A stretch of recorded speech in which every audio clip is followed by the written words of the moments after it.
one here and there. Now I'm getting them more often, so it's Oh no. like, Trolls are okay. terrible. That's what we're talking about, you guys. Trolls suck. I'm just saying. Trolls. They can go away.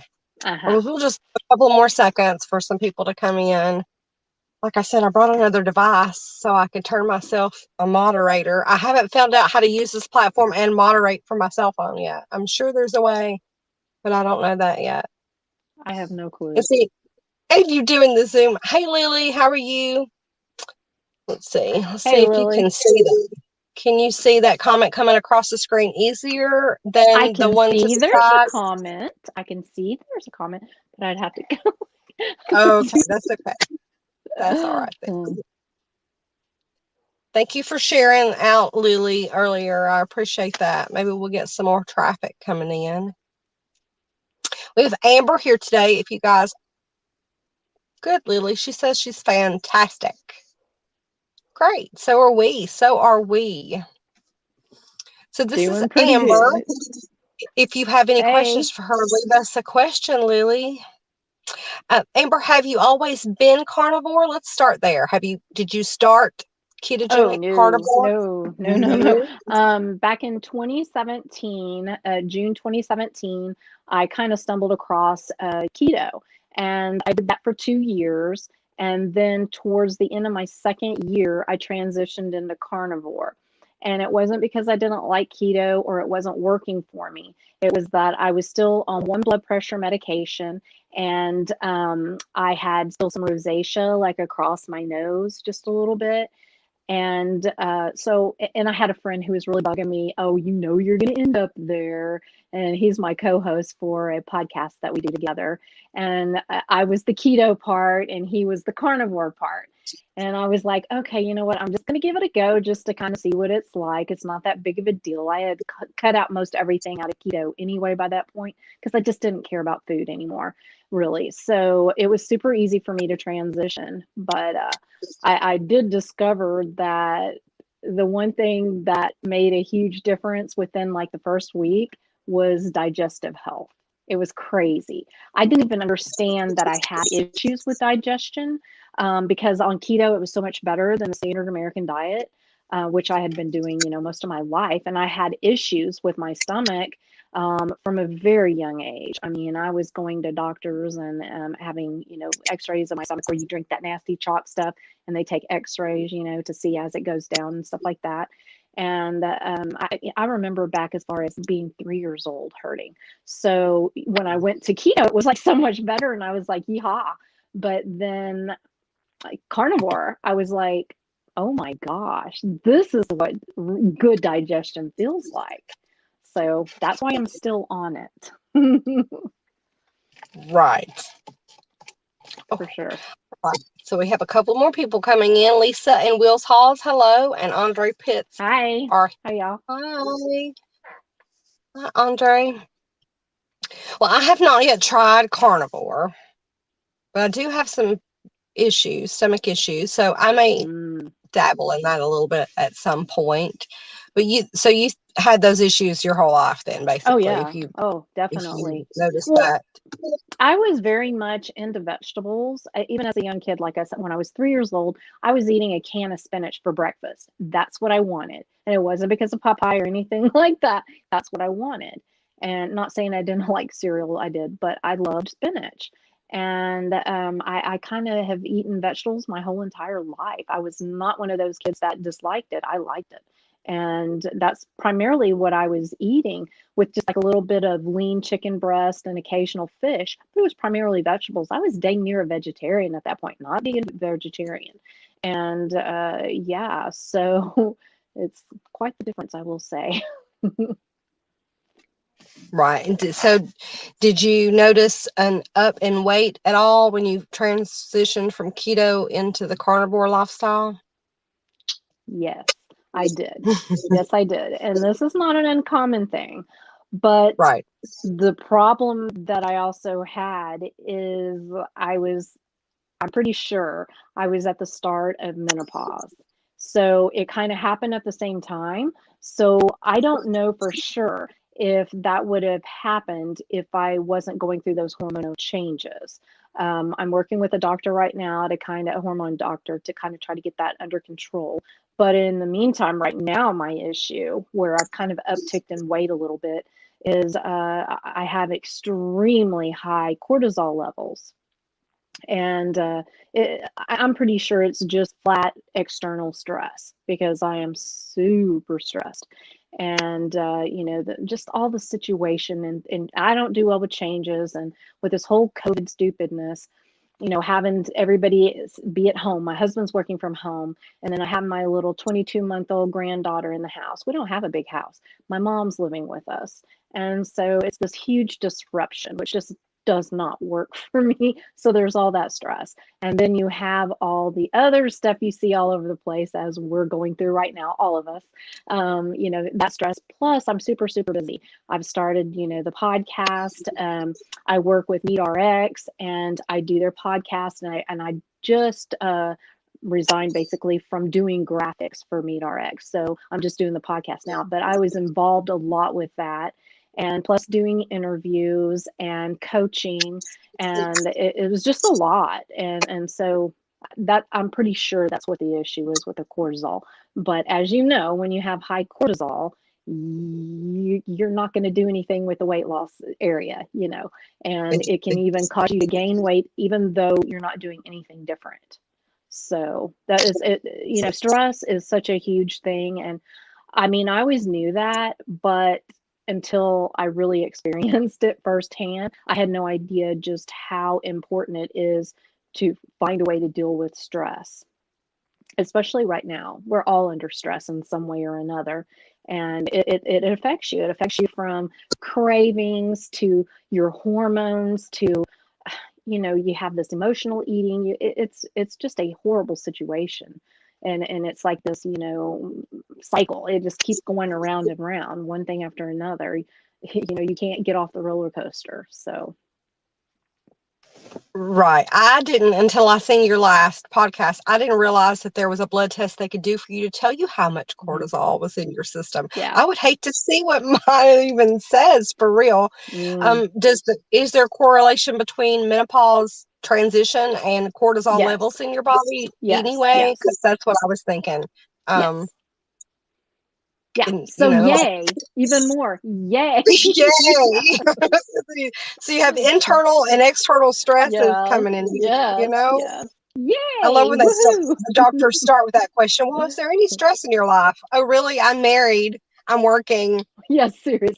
I'm a No. Yeah. female in this world. Okay. What do you think? Right. Yeah, that's for sure. Oh my goodness. Hey Juanita. Hey Natalie loves keto. Thank you guys for being here. Yeah. Most of us are transitioning, Natalie. I know, and it's something that we all women as women should really be talking about. As our great grandmothers knew this stuff being passed down by their family members. They knew what to expect, what was coming, what to eat, how to do this. But my mother never talked to me about that ever. There was not a conversation. The only time that I really even noticed there was something going on with her is as I walked by the kitchen and she had her head stuck in the freezer. Menopause. Hot flashes. And I laugh now because I say, all the times I made fun of her for sticking her head in that freezer. Boy, where's the freezer? Sometimes I wished I could do that in the middle of the day. But Oh, I bet what's my really customers. interesting with me is I've had zero hot flashes. I've had none of that. And my doctor pretty much says he believes it's because of my diet and what I've been I, doing for so long. And other people I say the guarantee same it. thing. So, I'm blessed Sugar. in that area. Yeah, I can't really complain as far as that goes. It's just that my hormones are a little bit messed up because there's just some things that just aren't quite right, and it's like, ugh. Yeah, I can tell when I have a more sugar day that there's more hot flashes. So definitely Really taking all of interesting. that, I can definitely make that correlation. And just within an hour of having something that's a little higher on the side that I need to have. So that kind of helps you along, but then it doesn't help you along because then you have that response and you want something else. Okay, what else can I eat? The snackies and that kind of thing. So do you test your levels with the meter or anything, or did you do that before carnivore? I did. I was very, very anal about that actually. I had this whole notebook where I plotted multiple times a day my ketones and my blood glucose because I was just curious about what was going on. And so I actually had a journal of it. But once by the end of carnivore, it kind of had faded to, just checking it like once a week. And Mhm. since carnivore, I've only checked it once. I just haven't felt the need or I just really haven't cared about that. So I do plan on doing a experiment with a continuous glucose monitor. And I got me an Aura Ring right here to kind of help with, and I'm going to just do some experiments. So, it'll be kind of interesting to see, and then I'll test my ketones at the same time just to kind of see what's going on and to really see how food is affecting me. And there's a couple of things, like I want to test coffee. That's something that I never tested because who would think coffee would bother you? But there are people who are very sensitive to coffee, and it does spike their glucose, which is really interesting. And it's not that I drink that much of it or anything, or have been doing it that long, but it would be interesting to see if it's something that maybe I probably should avoid. I don't know. And also heavy cream. That's like my only vice. My only vice. Well, I mean, I do have alcohol on the weekends when we go dancing. Okay, I admit that. But whatever. I'm not going to really change that probably, but I don't want to. I don't want to know how coffee's affecting me because I I am know. once again. I have another 12 ounce here. I'm in front of a coffee house right now, and I don't want to sit out here in the parking lot and not, participate in what they're selling, right? No. Well, So that would I've just had be coffee all day long. rude. I Yeah. know, right? I know. I But love so, yummy coffee. Hmm. I mean, I clean fasted yesterday, first thing in the Mhm. morning with black coffee, and that is not my favorite. Oh Black God, coffee just no, is not the no, same. It's not the no, same. no. It's So, not the are coffee you I like. No, it's not all that. the fluff we put in it, right? Yeah. Yeah. So, do you use protein powders then, being carnivore? Do you just eat Well, meat? I for a good year or more, no, I didn't. But I found this really yummy kind. It's by Equip called what is it? Shoot, something protein. Dang it, I can't remember now. But it's by Equip, and it's all beef, and it's like a more of a beef isolate, and they have a chocolate flavor, and that's what Mm. I add to my coffee.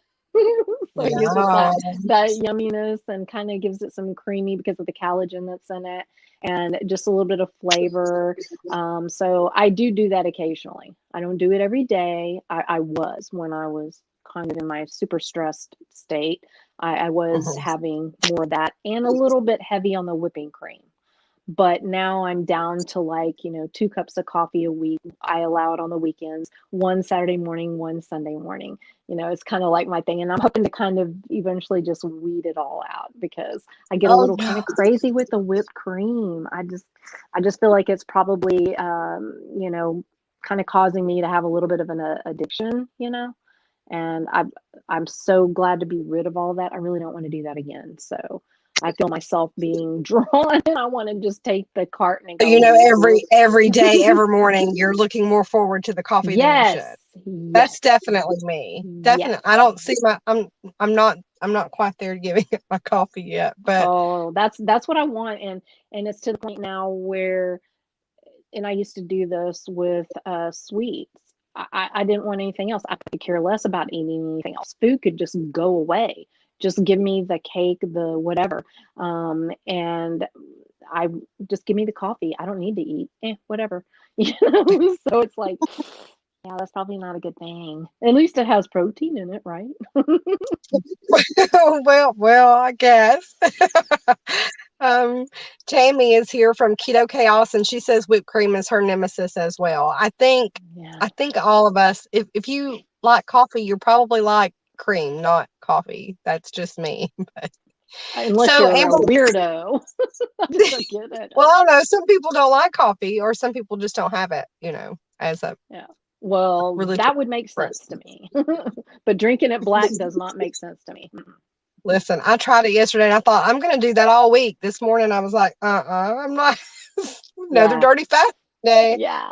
See, I don't need the caffeine. I could care less about the caffeine. It's not that. Girl, I need the caffeine. I need the It's caffeine. I don't even care about that. But it's the routine, it's the comfort, and with the protein powder, it's just really freaking yummy. So, it's kind of that whole thing, which is not necessarily a good thing because you really shouldn't use food as a comfort. And I know that I'm using that as a comfort right now because of the Right. stress that I feel like I'm under. So, yeah, it's probably And, not and the that best speaks thing. volumes. That does Hmm. speak volumes, though, because Hmm. some people can't discern that. And so, at least at this point, Hmm. you know Oh, I what's know. getting I you know. still and what isn't, right? Yep. So, no lying I to coach ourselves. clients. I coach clients for this exact same thing. Well, So believe coaching me, I clients, and know. I know. so every time you're going for that protein coffee, you're like, Cindy said, I told her not to be doing this, and here I am. That would Yep. be another. That would be another reason why that to point it out on in the inside as well. Well, Yep. Amber, where did you start keto from? What size were you when you started keto to begin with, or was it Well, even a weight issue? Was it more health where is it? issues? Oh, she's got. Oh, I can Wop, see wop, it. I see it. wop. Ah. Yeah. Yeah.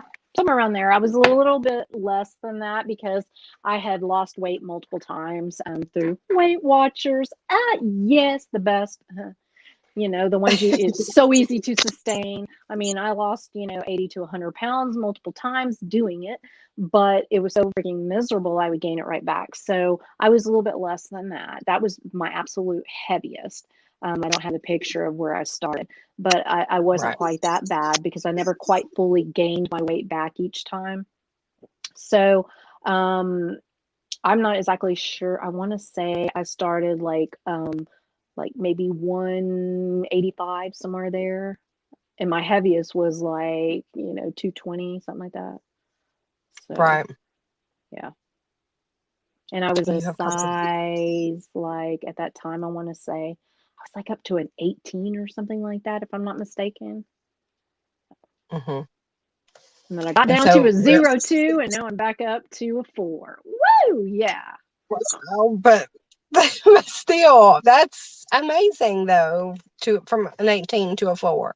I mean, not a lot of people can say they've done that. And how long has it taken you to get that far from your To lose heaviest my to weight now? during keto, it was 7 months from the start to then. It took about 7 months, and I was able to maintain it without any issues until after transitioning to carnivore. And I think that's probably when the menopause started, where I started kind of upticking a little bit. Not that it's horrible, and probably, people would say, "Oh, whoopee." But, when you work so dang hard to get to where you Mhm. were, and maybe that's not the best weight for me. I don't know, or size for me, but maybe this is more of a balanced size. I don't know, but yeah, it's still, it's like, dang it. I worked too hard for that. But your body's going to do what your body's going to do. And Mhm. I have not changed my eating. I've not changed my physical activity. I I'm getting decent sleep. I mean, there's really nothing that has changed other than possibly, the menopause issue and stress. So, that's kind of the frustrating part. I mean, if I was going back and eating sad or, overindulging like keto stuff, I went back to keto and started doing fat bombs and stuff like that, but I don't. I eat twice a day. I eat, like an 8-ounce burger for lunch with a little bit of butter because I eat the leaner meat. I'm kind of picky. And then at dinner, I have about the same. I'll either have an 8-ounce patty, or I'll have like a 8 or 9 ounce steak if we go out, a fillet. That's pretty much it. And my coffee with the protein in it. That's pretty much all I eat. I mean, it's not my diet. I'm not saying it could be better if I got rid of the cream, okay. But it's more of an But addiction thing for me as opposed to the calories or whatever, because I don't use that much. But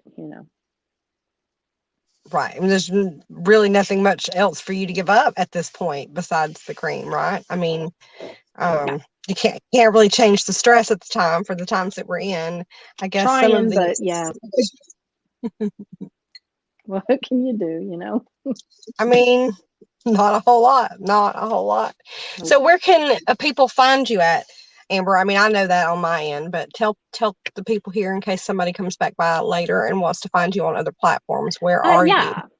My main platform I spend the most time on would be Instagram, and I'm Lone Star Keto Girl, all one word. I'm also on Twitter, Lone underscore star underscore keto. I'm on YouTube, Lone Star Keto. Um, I am on, let's see, what am I missing?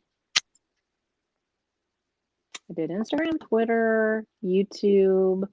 Oh, Facebook, the Lone Star Keto on Facebook. And I'm also on TikTok, Lone Star Keto Girl, Clapper, Lone Star Keto Girl, Parlor, Lone Star Keto Girl. I'm everywhere, really. Are, have you started the MeWe or whatever the alternate That is Facebook one thing is? that I haven't quite. I I signed up for it and all, but I don't know what the heck to do with it. So I just I don't have the time for yet another platform, you know? So it's like, Yeah. I didn't want to lose out, just like with Clapper, because if you get in, you can get verified a lot easier, which I Hmm. haven't. But um, and just the last like week and a half, I've done really nothing with it. It's just too much crazy, and I'm just too busy, you know. And so it's hard to keep everything going and giving your Well, I full mean, if I could, attention. right, if I could get on and just get on and do my stuff, but you get caught up in Mm-hmm. what whoever posted while you're there, and you're scrolling an hour later. So Keto Chaos, which is it says that maintenance is a beast. She is. Mm-hmm. She has lost a ton, and she is in maintenance. So you consider yourself in maintenance as well, right? And Pretty so much, I guess, yes. Maintenance, honestly, was the start of my problem. I had zero issues losing weight, never had an issue, never. I've met every single goal I set for myself, weight loss, all the times I've lost weight. And I've lost huge chunks of weight, like I said, 80 to 100 pounds multiple times. Piece of cake. Well, I won't say piece of cake, but it was not something that was hard for me. But the second I hit that maintenance, okay, I reached my goal weight. Ooh, here's the thing, doing what I used to do, the standard American, well, the Weight Watchers type of thing, it's so miserable that I knew in my head that I could not continue doing that. But yet you can't go back to what you were doing that got you, fat in the first place, right? So you have to continue something along those lines. You don't just lose the weight and then, okay, I've lost this, forever gone. We can do whatever we want now. It doesn't work that way. And I knew that. In my head, I knew that. And I knew as soon as I reached that maintenance phase that I was going to go downhill. And I did every single time because I could not continue doing what I was doing. Because when you're doing like Weight Watchers, for instance, you look at it as a diet and mhm. it has an end date. And then when you reach that end date, you think that your life is going to be so much better. It's not. That's the hardest thing. But for me personally, once I went keto, that was a totally different story because finally my hormones were addressed in a positive way.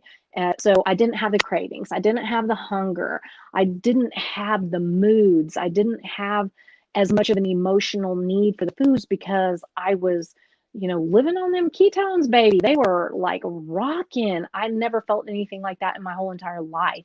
And like I tried to explain it to my husband, it's like it's euphoric to be in ketosis, Mhm. euphoric. And so all the issues that I had normally when I reached maintenance were no longer there. I mean, people still have to understand though that if they haven't addressed the emotional issue behind why they tended to overeat, if that was in fact the issue, it's not going to miraculously disappear just because you change diets. It definitely helps, but you still Right. have to address that emotional aspect. And that's what a lot of my coaching is about, honestly. It's not about the diet. It's not about how do you do carnivore. It's not that hard. You eat animal products, right? It's not that hard. But what they have a hard time with is the emotional aspect, the support, the, reasons why they were overweight in the first place, things that they haven't dealt with yet. The using food as their entertainment, as their comfort, those kind of things. You have to change your relationship with food. And if you don't do that, maintenance is impossible. I mean, it's impossible. I mean, the weight loss is awesome. It's great. It's a huge, feat and all that. But that's the The beginning of easy your part. journey. Yes. Beginning. Yeah. I failed every single time until I did with keto. And this is the longest I've ever maintained. Well, Keto Chaos she has lost 205 pounds. She tried doing the high fat keto to maintain and then gained weight. So now she's reverse dieting. She's adding some carbs back in with strict tracking and trying to raising her calories up slowly to see where her level is. Where is she at maintenance and where does she need to Okay. stay to continue maintenance? Uh, Hey, did, Mary the Keto is here. did you by any chance happen to see the video by Sarah Kleiner, Carnivore Yogi? She talks about that, basically about trying to figure out where you need to be and how to do it in a good way. And it kind of sounds very similar to what, I'm sorry, who did you say? Keto, who? Keto Chaos, Tammy at Keto Okay, Chaos. okay. Um, Pretty much what Tammy's explaining, it sounds like. But if she hasn't watched that by Sarah Kleiner, Carnivore Yogi, go watch that, because I thought she had a really unique way of doing it. And I plan on doing that too. I'm just curious. I'm going to experiment. And like I said, as soon as I get my continuous glucose monitor and I have everything set, I've been wearing my ring for several weeks now, so it's getting to know me. You know how you have to kind of wear a Fitbit or whatever it is until it kind of levels off and knows where your normal is. So I'm getting real close to getting to that point where I want to do that. But yeah, it's everybody is so different, and this whole you just got to kind of figure out where you fall on that range, and that's a very smart thing to do. Because somebody can't right. just look at you, plug it in a calculator. Okay, this is it. Now, it might be an okay place to start. It's a good baseline, but then you got to kind of experiment and see what it works for you, because your hormones are different. Your stress levels are different. Your sleep, what food you're eating, the quality of food you're eating. I mean, it all matters. Right. So Natalie has said, please explain the ring. She's very Mm. interested. Is that your continuous glucose monitor? Okay. If you're talking about my ring, this right here, where we go. It's called There an it is. Aura ring, Oura, and it kind of is like a Fitbit, but it seems to be more accurate and tell you more things. But it's kind of the same thing.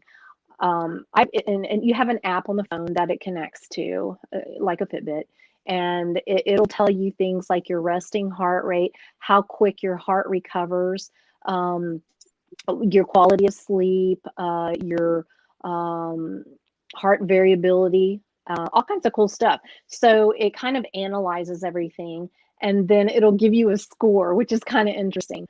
And it'll say like, say I had a score of 75. And then it'll tell me, okay, you had a little bit of harder time recovering last night. This would be a good day to kind of take it easy. And then there'll be other days where, like 88 or whatever, and they're like, okay, if you're ready to go for something, this would be a good day to do it. And so it's just kind of cool. And they have, graphs of, how your activity too, and how much activity you've done that day versus what I don't know what kind of logarithms they use or whatever to figure it out, but how much activity besides your just living calories that you burn, how much above that they think you should have an activity. And it's not about going to the gym and working out or anything like that. It's just, getting up and walking, going to your car, going to the mailbox, just the little things you do during the day, that it tracks all that. And it's kind of cool. I think it kind of makes you feel a little bit better about a lot of times when you're just sitting doing computer work, and then you see your activity, you're like, oh, wow, I'm actually moving more than I thought I did. I mean, I would think I'm a total couch potato, but actually, I mean, it's not like it's a ton. It's not like if you're going to the gym and working out hard or anything like that, but it's just kind of an interesting thing to see. And the continuous glucose monitor, you've probably seen people that have these little round circle things that are on the back of their arms. And what it is, it monitors your blood glucose. It kind of goes into the interstitial fluid. And it's just like this little probe thing. And it stays on you for like 2 weeks. And at all times, you can see where your glucose is. So you can see like your morning when you first wake up, and you can see how the cortisol is affecting you in the morning, in the like the dawn phenomenon you hear about, where it gets real jacked up in the morning, and like how you respond to a certain food. Like you'll be able to see if it spikes and then comes right back down, or if it spikes and it continues along. If how level you are. I mean, it gives you so much information. I have not done it myself yet, but that is going to happen in the next probably several weeks. So that's something that I think is just so, so important for people to understand, because a lot of people Mhm. have no clue. Like we were talking about coffee. I mean, what if the coffee is jacking my blood sugar super high, even if I didn't put anything in it, just the coffee itself? And it does for some people, doesn't for everyone. But watch me be that kind of person. And also, coffee can jack with the cortisol too. So Mm. some people have issues with that. So that's kind of why I'm trying to wean off of that. And again, I don't care about the caffeine part of it anyway. I have plenty of energy. That's never been a problem. Even in the morning, not a problem, unless I had a really bad night or something. So I don't really care about the caffeine, but you know, I'm just having a feeling that that's probably not the best thing for me right now. I'm probably going to be that person that has that spike, and yeah, maybe not, we'll see. But I'm gonna record all of this and do a YouTube video and all that kind of thing, because I just think it's fascinating. But maybe I'm lucky, maybe it doesn't affect me, but I'm usually not lucky. So No, I'm usually not lucky either, so I wouldn't want to do that on myself. I haven't ever done a ketone test or anything with the coffee either, because I'm afraid denial, of what it's gonna denial. show me. I'm I afraid of feel what it's you. gonna show I me. know. I I feel don't you. want to hear that I have to give up my coffee, but I do over abuse my coffee, so I can see that that might be my problem. I'm just like you said, denial. Oh, I'm Too believe me, I know. I'm the worst. I am, oh, so bad about that. Yeah. If you just don't think about it or you don't deal with it, then it's not real, right? I did that with my health issues, honestly. Yes. I'm not stupid. I know my body enough to know that I was horribly unhealthy when I was big, like in that picture that I showed you. And I had severe health issues. I mean, I would just do something simple like changing the kitty litter, right? Not a big deal. I would have to lay on the couch for at least 30 minutes to recover. That's how bad it was. And walking from my porch to my car, which is just in the driveway right outside my door, Hmm. I would be, like, it was horrible. So I knew I'm not dumb. And I could literally feel my pulse, like practically in my eyeballs. And when I went into the doctors for something totally not related, that should have been super simple. I don't know if it was a rash. I don't know what it was. It was something very minor. And they do the routine thing where they, check your heart rate and et cetera, temperature, all that kind of stuff. And I took my blood pressure, and they were like, the nurse's eyes got like this big. And then she took it on my other side, and she was like, okay, we're going to need you to lay down and be real still, be real, just relax. Don't, and yeah, like I'm not going to start stressing, right? So the next thing you know, they're wheeling in the EKG machine and hooking me up. And they were like, oh my God, you're like stroke level here. And if you cannot get this blood pressure down, they give me medicine. We're going to have to take you directly to the hospital. That's how bad it Oh my. was. But I refused to acknowledge it, except for the fact that I did dumb crap. Like I took baby aspirin because I had heard that, if your blood's thinner, it goes, it pumps through quicker kind of thing. So I was like, well, maybe that'll keep me from having a heart attack because I wasn't stupid. I knew that I was having, either heart issues or blood pressure or something. And, yeah, sure enough, but that scared, it was in my face. I had no choice at that point but to acknowledge it. I had to go see a cardiologist and do the stress test, and I was put on 4 different medications, and it was awful. But yeah, I knew. But denial, Right. that didn't work out very well for me. No, it usually doesn't work out for any of us when we No, deny like that. But no, nope, nope. um, Diana, thank you for coming in. She says that she wishes that the insurance would cover the continuous glucose monitor Yeah, because me too. she would Yeah. definitely get one. Yeah, me too. Yeah. I really I hate the way that some things are covered and some are not. Some things that are covered I think are so stupid and irrelevant. But then something like this, which I think personally every person needs to wear one and understand how food affects them. People don't understand, and until it's in their face, I mean, some people just flat won't care anyway. But for Right. those who do care, do you know how much money that might save the insurance companies if Mm-hmm. people like took control of their health? Now, granted, again, like I said, a lot of people just don't want to do the work. They don't care. Even if they saw those results, I'll just take medicine. Mm-hmm. But for the ones who do, why not let them try it and see? Luckily I have an HSA card, and we're allowed to use money for those kind of things, like Mm-hmm. medications and the CGM. Uh, Right. I mean, I have to pay full price. It's not like an insurance discount, but I can use the money that's been dumped in there for medical stuff. So yeah, that does suck with the insurance thing. I don't know. Yeah. If I'm hoping one day, I mean, they do for some diabetics, but even with diabetics, there are certain guidelines. Like they have to um, need to be poked like more than 6 times a day. And if you don't, if you're not poking yourself that many times a day, then you don't qualify. You just get to poke yourself, So I don't know. Maybe that'll change. Who knows? Doubt it. Okay. So from the beginning of your journey to today, how many physicians have talked to you about your diet? Have even asked you what kind of diet are you doing? Okay, let me think. I think I've been to the doctor once in 3 years. And it was after I had lost all the weight. And he did ask how I did that.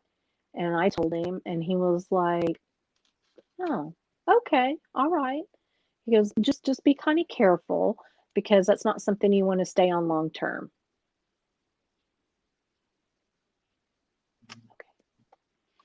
Now, I loved my doctor. He's retired now. That's why I haven't been to a doctor because I'm just not going to go. But I'm stubborn like that, whatever. But he was good, and he didn't tell me not to. He didn't, Mhm. give me a lot of grief or tell me it was horrible for me or anything like that. He told me to keep doing what I was doing because it was working and that I looked great. Everything was great. So, yeah. I just think it should be a bigger conversation than it has ever been. I've never, I Yeah. can't think but one time that a physician even asked me, well, what kind of diet are you following? After, I mean, I have IBS and have had it for a long time. No question. No, here, take this pill, this pill, this pill, this pill. Never mind that I'm probably eating something it's making it severe enough to where I have to come to you for medicine. But I just think it's really strange that they Yeah. never discuss the diet with you at all. Of course, I Well, guess if that's the even now if on they their end. did, what do you think they would recommend? For Well, they don't know IBS, enough they about would it. have told you to eat more fiber. You need to stay away from What red meat. I was yes, oatmeal. Oatmeal, oatmeal, Ugh. oatmeal. Mm.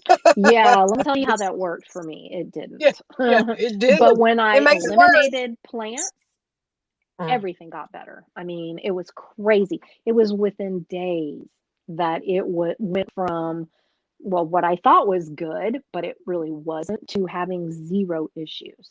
Now, I was never diagnosed with IBS or anything like that, but I probably should have been. But I'm one of these that I don't go to the doctor. And so, who knows? But I've had to have, like the endoscopy thing, this way and that way, testing out because he said that everything in here was just like hamburger meat, and mm, that I would be on Nexium the rest of my life. mm, Let me just tell you, I'm not. mhm, So, yeah, I don't need it anymore. It's amazing what happens when you heal your gut, and the acid in your stomach is where it needs to be. Instead of mhm. reducing the acid, you need more acid most of the time. So, yeah, I have zero issues now. So, So how many medications do you think you were using prior to keto? I was on 4 blood pressure medications, but they took me off 1, so I was on 3. And then I was on Nexium. I took that for 8 years every single day. Yeah. And reading all these nice things that are coming out about Nexium. Yay! Mhm, I just hope I haven't done too much damage, but I don't think so. Um, so those were the medications that I was on. I was pre-diabetic, but I wasn't to the point of needing any kind of medication. Um, my cholesterol, according to which I don't give a crap now, and I just tested that and it's awesome, but whatever.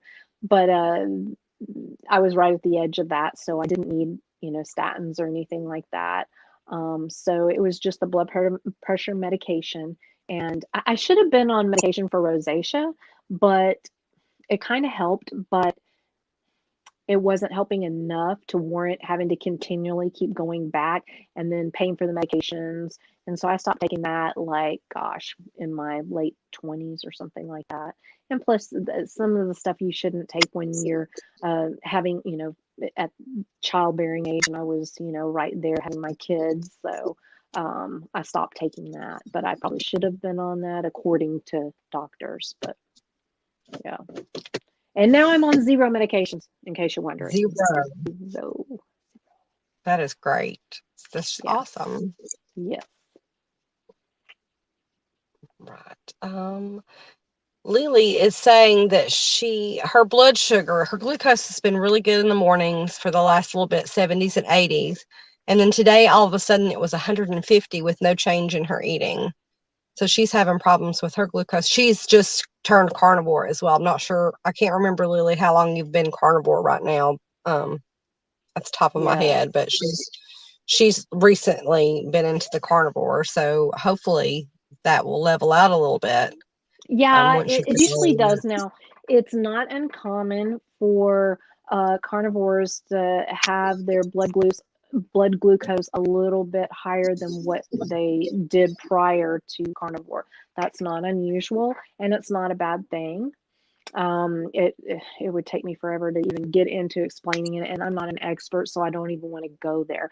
But there are reasons for that, and it's not necessarily bad. And if you're measuring first thing in the morning, especially, you can. There are a lot of things that can affect that, including stress, and so it could be just something, like that. I to keep an eye on it, but a one-time kind of thing could just be a freaky thing, just a super high spike of cortisol, the dawn phenomenon. Um, you know, it it could be so many different things, but if it There's a bunch happens of different every variables. single, I'm sorry, I was just agreeing with you there. It could be a lot of different yeah, variables to yeah, lead you to that kind of number. She's yeah, only been carnivore about 3 months. So okay, yeah. I maybe it's mean, just your body still adjusting to it. it's possible. Just do some research on that, especially it, there's just so much to get into, but I know Sean Baker talks about this, and I'm pretty sure Dr. Kim Berry has a video on this. And you can just do a Google search on that and kind of get an idea of where you need to go do further research if you're worried about it. Um, my glucose did go up a little bit. Like I said, I didn't really test much when I moved to carnivore, just a couple of times. But I did notice that my glucose was a little bit higher. But I always had, like, when I was on keto, I had like really low glucose, like pretty darn low. Probably the average person would be going, "Oh, I'm hypoglycemic." But for me, I felt great. I felt great, so that wasn't an issue. But so when it rose a little bit, I'm like, "What the heck?" But Right. it's not a problem. I mean, it's when it's spiking and doing all this crazy stuff. It's more when you need to worry. If it just kind of stays on a baseline, kind of across the line, it's not a big deal. Now the 150 or whatever, 130, 150, whatever spike, that is kind of interesting.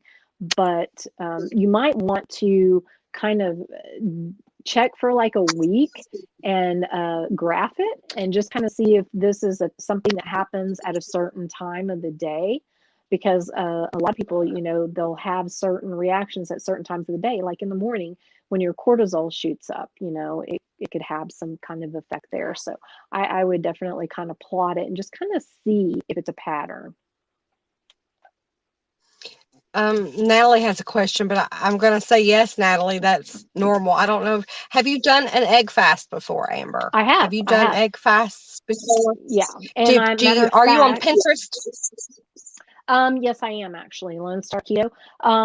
I also on my website, lone-star-keto.com, I have a section in the keto section where that's about egg fast, and there's some how you do it, recipes, stuff like that. So, I think she followed your egg fast. She was asking, is it oh, typical okay, for a couple of pounds to come back after doing an egg fast?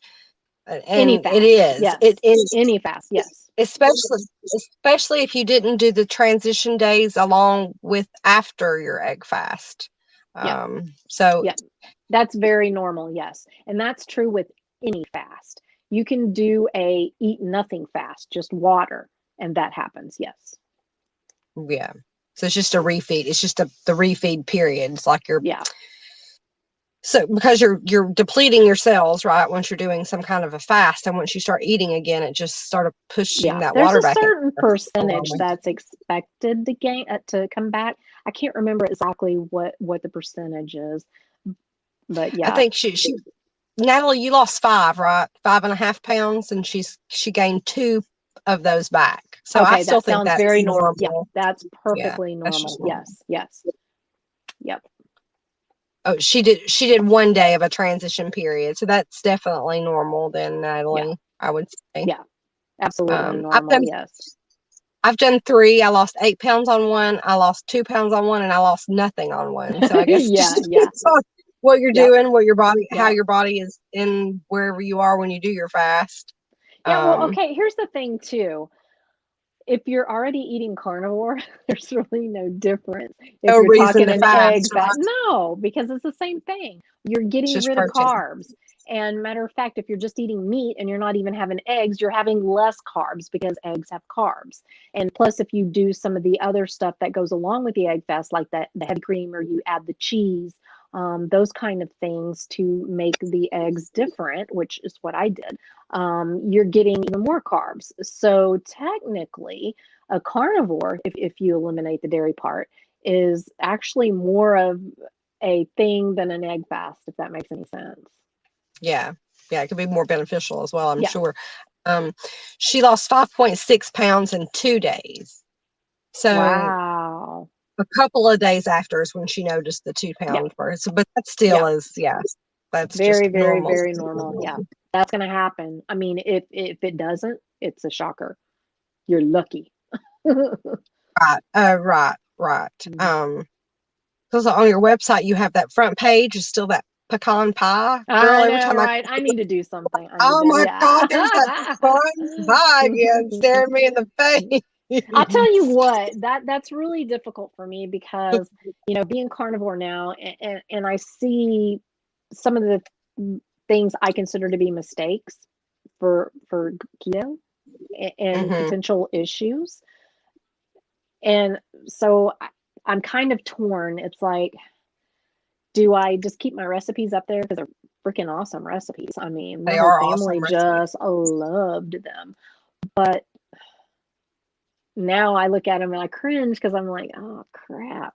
I need to put a little asterisk thing saying, about the oxalates and, the sweeteners and, those kind of things. And it's like, or do I Well, just, I think the way you have it now is that you've just left it because it did fill a void for you when you first started, where yes, that yes, maybe if somebody is just starting coming to your page, then they're looking for those recipes that taste like the sad diet recipe. So yes, I'm afraid if you took those off of there, then they might not look very much harder because they're not where you are. yeah, They're not where I am. exactly, They don't exactly. understand, Yeah, I think you I need know. to add some carnivore stuff in there, Yes, like that some would of be good. the just simple stuff. I mean, to me, it's just carnivore is so dang simple. I mean, what are you going to do with it?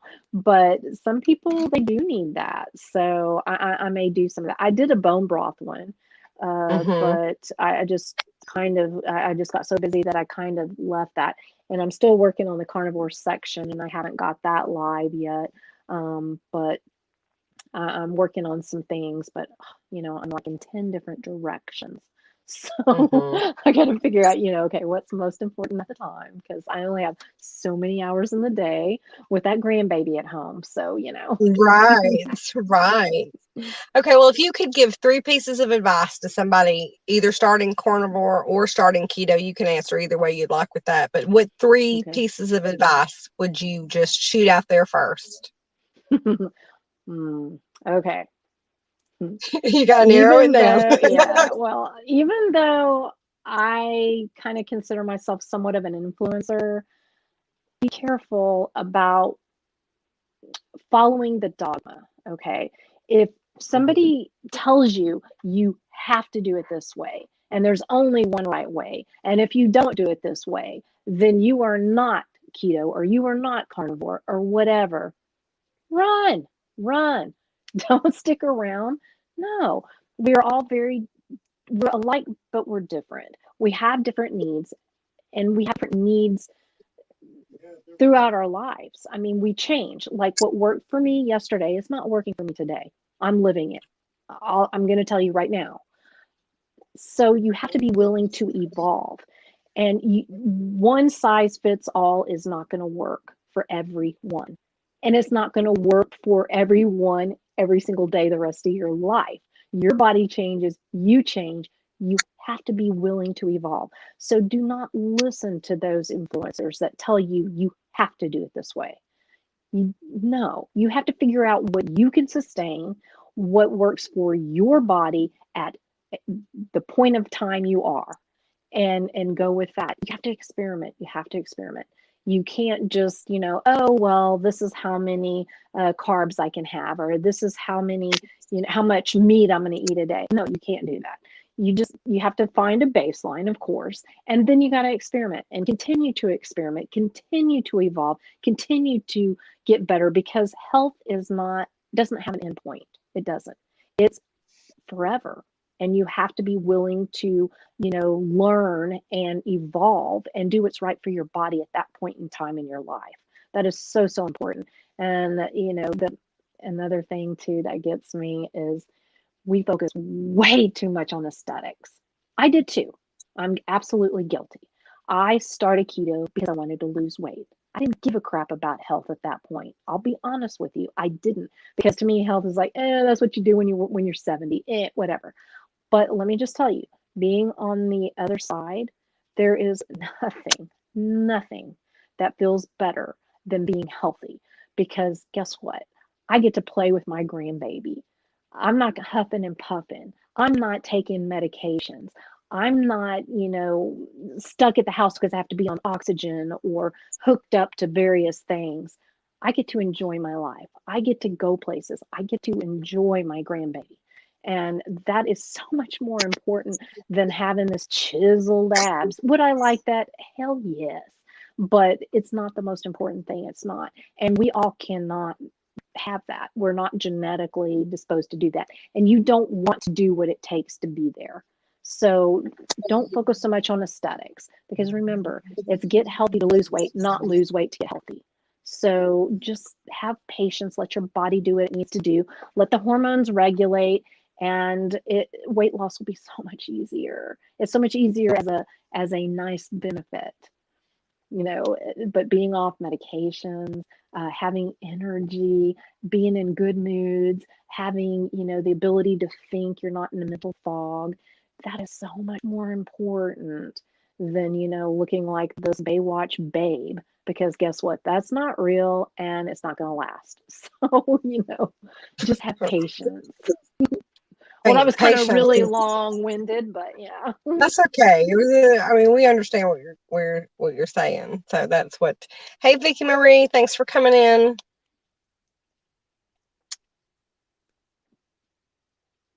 And let's see. I see another comment I wanted to comment on, but now I can't find it.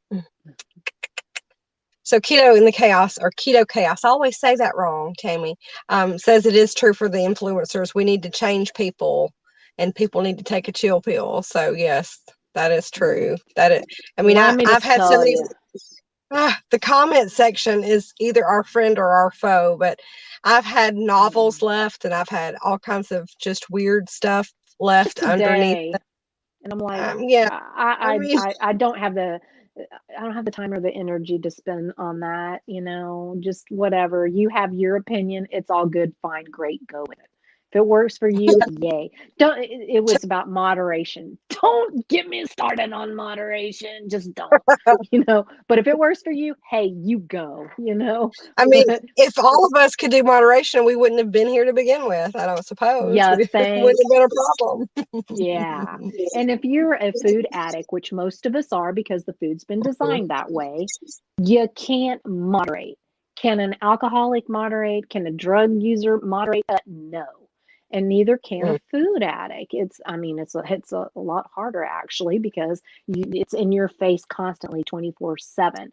So it makes it harder. You can't just avoid bars or, your friends who are bad influences. I mean, it's in your face on the TV, on the radio, everywhere you walk. People act like they can't do without food for more than 20 minutes, It's hard. Right. So, yeah, Or moderation, people with no. or people with opinions who didn't have an opinion of me when I was 300 pounds, but all of a sudden, now that I'm not eating your food, you should be concerned about me because I'm not eating your food. And I say that more than I should have to, because most of my get-togethers are just family members, but they're still pushing that. Oh, one piece won't hurt you. One bite won't hurt you. If I was an alcoholic, would you offer me champagne tonight, or would you not offer me champagne tonight? I brought my own food. I'm fine. I don't mind you eating it in front of me. It doesn't bother me anymore, but just quit pushing the food on me. It's a socially accepted addiction. Yes. Yes, it is. And it's really kind of sad when you're on the outside and you're looking in, because I'm sorry, yeah, that triggered me, but I just let it be. Yeah, let's just let it be. We have to. I think at a certain age, we just need to be that way. Just let it be. I hope that we tone down a little bit as we age.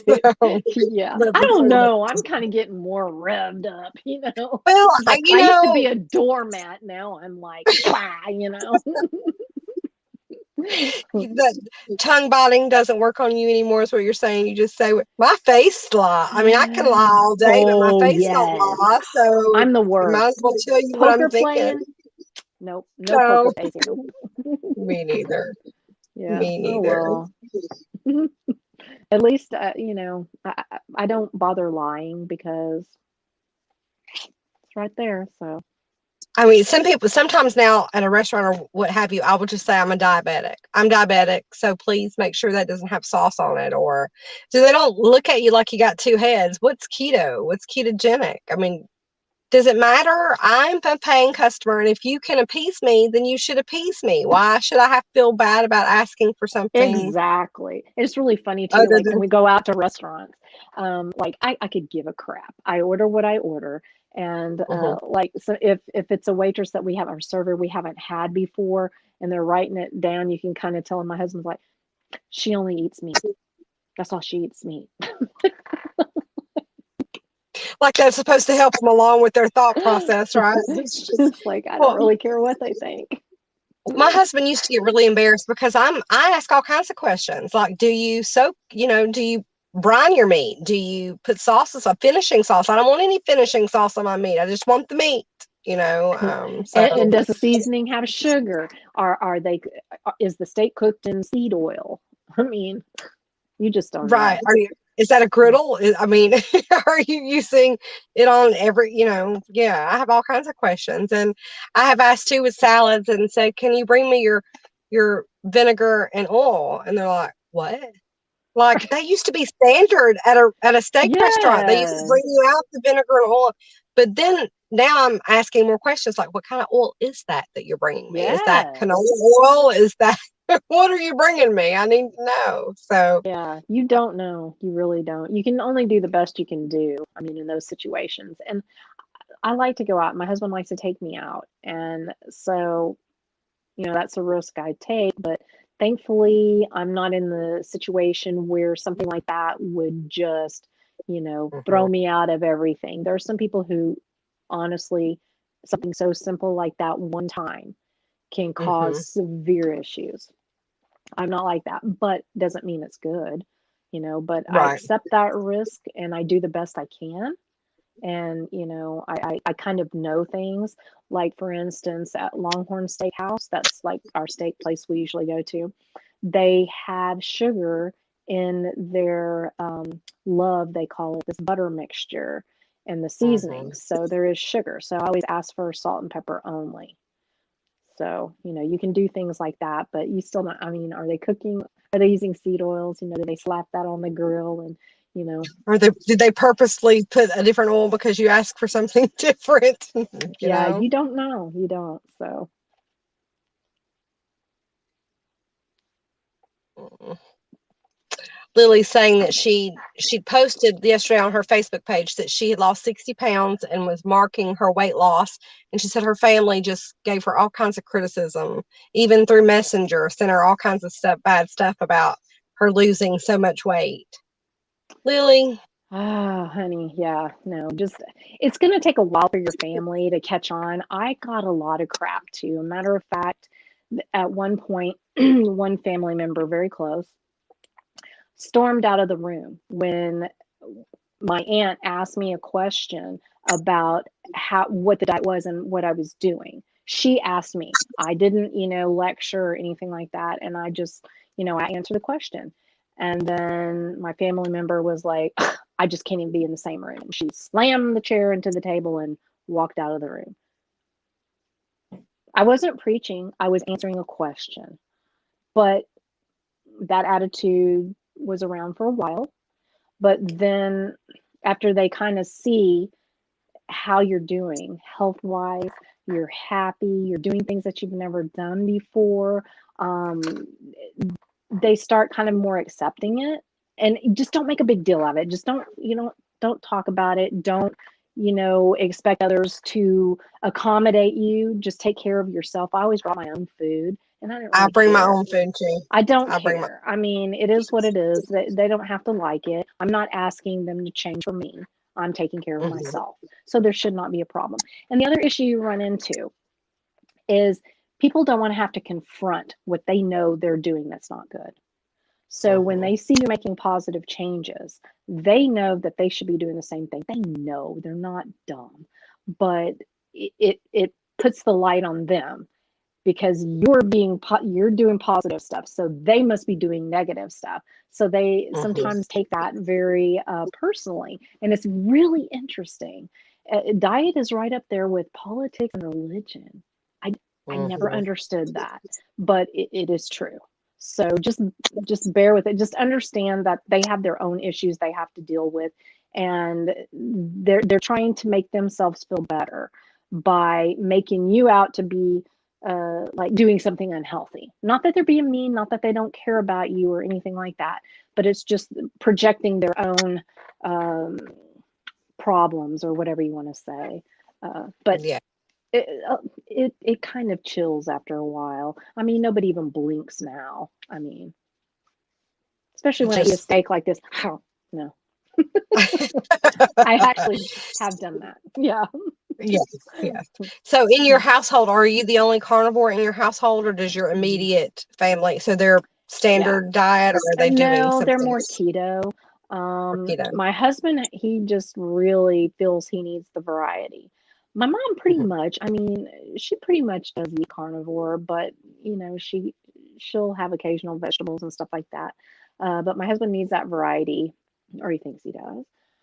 Shh, don't say that. But Hey, when he was working out, not from home back before this COVID stuff, he would go out to lunch every day with his team.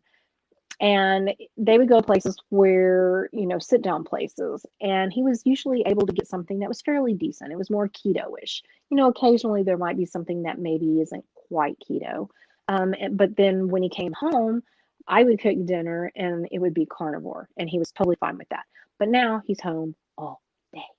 So, he doesn't get that variety at lunch. So, yeah, it's kind of an issue, but well, at least you have your husband on the keto side of things. Mine is still stuck on the sad diet hard, very hard. And I yeah, can't, that's hard.